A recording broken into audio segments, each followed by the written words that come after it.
Well, so what would you say as you when you sort of look at that broad context I laid out at the beginning about this need to really start to evolve an authentic wisdom tradition that's not in any way disrespectful to the wisdom of the past, that takes everything it can from the wisdom of the past that still applies, but that's really oriented toward where we are now, what we understand about the human condition now, and what we are all feeling is this new impulse to really be conscious participants in the evolutionary process, and to the sense that I can actually help move this forward through my participation. And I'm just curious, with all of your research into emergent capacities, what you're calling the emergence of superordinary capacities in humanity, in the sense that that's accelerating, and all of your everything you've kind of brought up until now about the need for a more integral or holistic approach. What do you see as the sort of trajectory that we need to take, that spirituality at its leading edge? Yeah. Because obviously there's different, right. Different dimensions, but spirituality at its leading edge needs to take. Right. Well, Craig, I ask myself this question constantly. So does my board of trustees at Esalen ask me this question. Good. Where do we go with all this? So do the leaders of ITP. This is a question that's up for a number of us, and you're framing it beautifully, in your own writings, of course, and in this conversation we're having right now. There are countless ways we can all help out.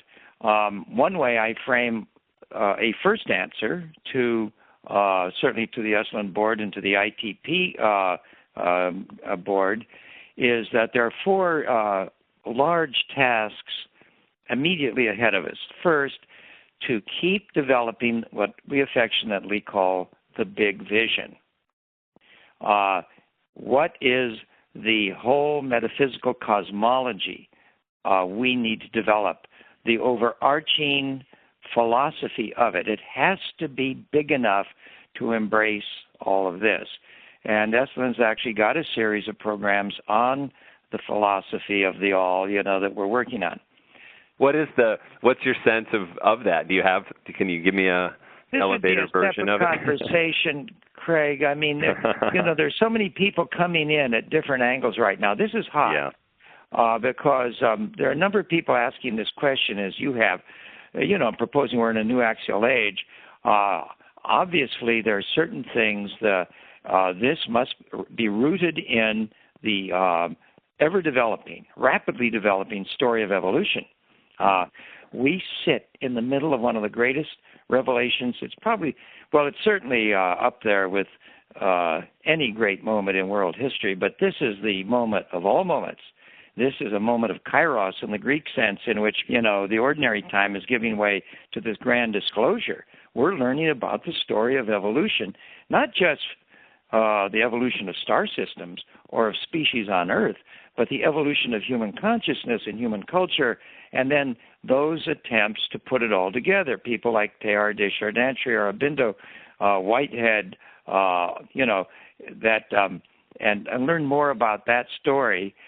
So it has to rest in that. Then it has to rest in the kind of psychology that William James and Frederick Myers represented, the exploration of the vast reaches of the subliminal mind.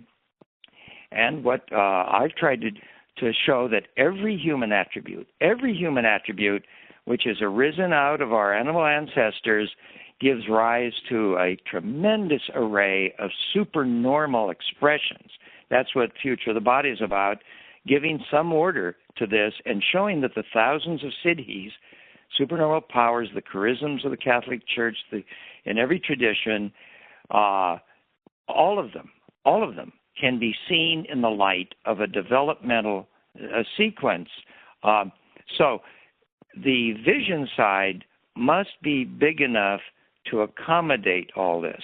But there's also then, Craig, three other things that have to happen for this to come to birth. Second, obviously, are the forms of practice.